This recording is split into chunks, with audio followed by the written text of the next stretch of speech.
என் வாழ்வில் இயேசுவே என்னாலும் இங்கே எல்லாமும் நீயாக வேண்டும், எந்தன் எல்லாமும் நீயாக வேண்டும்.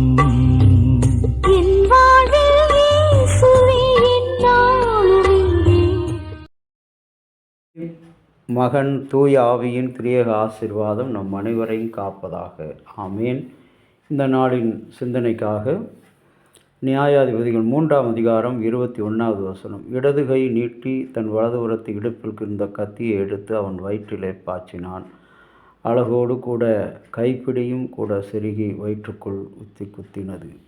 அன்பான இறை மக்களே, கப்பம் கட்டுவதற்காக புறப்பட்டு வந்த யெகூத் என்ன செய்கிறான்? அந்த அரசனிடத்தில் கப்பத்தை கட்டிவிட்டு, நான் உங்களுக்கு ஒரு ரகசியம் ஒன்று சொல்ல வேண்டும் என்று சொன்னேன். நேற்றைய நாளினுடைய தொடர்ச்சியாக, ரகசியம் என்பது ஊழலின் அடித்தளம், ஊழலின் ஆரம்பம், தவறுகளின் துவக்கம் என்று எடுத்துக்கொள்ளலாம்.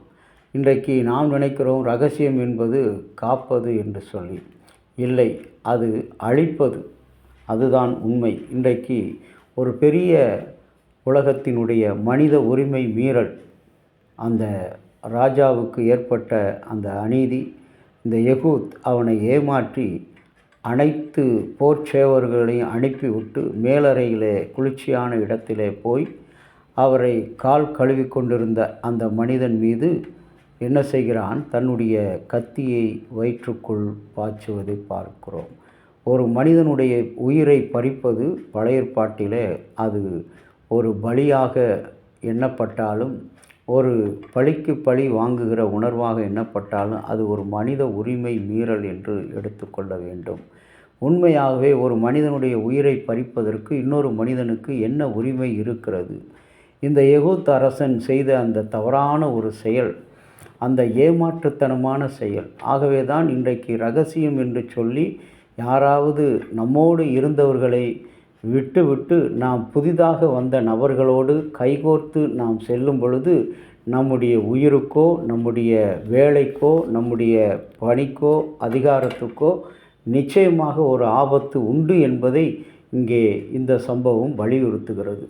நாம் நம்முடைய குடும்பத்தில் வாழுகின்ற நம்முடைய அனுதின வாழ்க்கையிலே நாம் கர்த்தருக்கு பயந்து நடக்கும் பொழுது, கடவுளை சேவிக்கின்ற பிள்ளைகளாக வாழும் பொழுது, கடவுள் நமக்கு கொடுத்திருக்கிற ஒரு ஆசீர்வாதமான ஒரு வாழ்க்கை, எல்லாவற்றையும் பிள்ளைகளோடு, குடும்பத்தோடு, உறவுகளோடு எல்லாவற்றையும் திறந்த மனப்பான்மையோடு பேசுவோம். நாம் பணி செய்கின்ற இடங்களில் எல்லாரோடும், இன்றைய உலகம் அப்படிப்பட்ட உலகமும் அல்ல, ஆனாலும் இப்படி திறந்த மனப்பான்மையோடு பேசுகிறவர்கள், வெள்ளை மனதோடு பேசுகிறவர்கள், அவன் நல்லவனாகவே காணப்படுகிறான், ஆனால் அவன் நல்லவனாக வாழ முடியாது என்பதுதான் உண்மை. அவன் கஷ்டத்தோடும் துயரத்தோடும் வேதனையோடும் வாழ்கிறது தான் உண்மை. இன்றைக்கு அன்புக்குரிய இறை மக்களே, உலக மனித உரிமை மீறல் நாள் என்று சொல்லப்படுகிற இந்த நாளில், இந்த ரகசியம் என்ற பெயரில் மனித உரிமைகள் இன்றைக்கு அதிகமாக மீறப்படுகிறது. ரகசியம் என்ன? ரகசியம் கடவுளுக்கு மறைவானது எந்த ரகசியமும் இல்லை.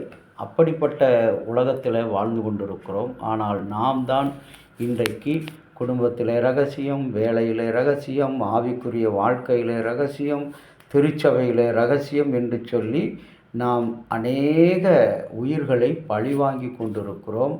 அதிகார துஷ்பிரயோகம் நடத்தி கொண்டிருக்கிறோம். கடவுளுக்கு விரோதமாக செயல்களை செய்து கொண்டிருக்கிறோம். ஆண்டவர் இன்றைக்கு உன்னை தேடி வருகிறார். அவருடைய வருகை இன்றைக்கு உன்னிலே ஒரு பெரிய மாற்றத்தை கொண்டு வர வேண்டும்.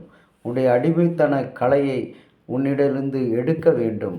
உன்னுடைய எல்லா மனித உரிமை மீறல்களை எல்லாம் கடவுள் இன்றைக்கு சந்திக்க அவர் தன்னையே ஒரு வானபலியாக, குழந்தையாக கொடுக்கிறார். அவரை நோக்கி மன்றாடுவோமா? இரக்கமுள்ள கடவுளே, எல்லாவற்றுக்கும் மேலான அதிகாரம் படைத்த எங்கள் ஆண்டவராகிய இயேசுவே, உம்முடைய வருகை இந்த மண்ணுக்கு மகிமையும் மகிழ்ச்சியையும் சமாதானத்தை கொண்டு வருவது போல இன்றைக்கு மக்கள் இனங்களில் ஆண்டவரை புறையோடி கிடக்கிற, கலாச்சாரமாக வந்து கொண்டு இருக்கிற, கருத்தியல்களாக பதிந்து கொண்டு இருக்கிற ஆண்டவர் அந்த மனித மீறலுக்குரிய காரியங்கள் ரகசியம், ஜாதியில் ரகசியம், திருச்சபையில் ரகசியம், நிர்வாகத்தில் ரகசியம், குடும்பத்தில் ரகசியம் என்று சொல்லி ஒவ்வொரு உயிர்களையும், ஒவ்வொரு நிர்வாகத்தையும், குடும்ப உறவுகளையும், நட்புகளையும் பிளவுபடுத்துகிற ஒரு பொல்லாத வாழ்க்கை சுவாமி. அந்த வாழ்க்கைக்கு எங்களை விலக்கி காரும். அன்புள்ள தகப்பனே, அப்படிப்பட்ட தீய காரியங்கள், தீய மனிதர்கள் எங்களை நாடி வரும்பொழுது ரகசியம் என்று சொன்னவுடன் நம்முடைய உறவினரை கூட தள்ளிவிட்டு நாம் அவர்களோடு கைகோர்த்து போகாதபடி ஆண்டவருக்கு சித்தமான காரியம் என்ன என்பதை உணர்ந்து நாங்கள் செயல்பட எங்களுக்கு அருள்தாரும். இயேசுவின் நாமத்தில் வேண்டுகிறோம் நல்ல பிதாவே, ஆமேன். தந்தையாகிய கடவுளின் அன்பும் மைந்தராகிய இயேசுவினுடைய அருளும் பரிசுத்த ஆவியின் நல்ல உறவும் பாதுகாப்பும் அனைவரோடு கூட இருப்பதாக. ஆமேன்.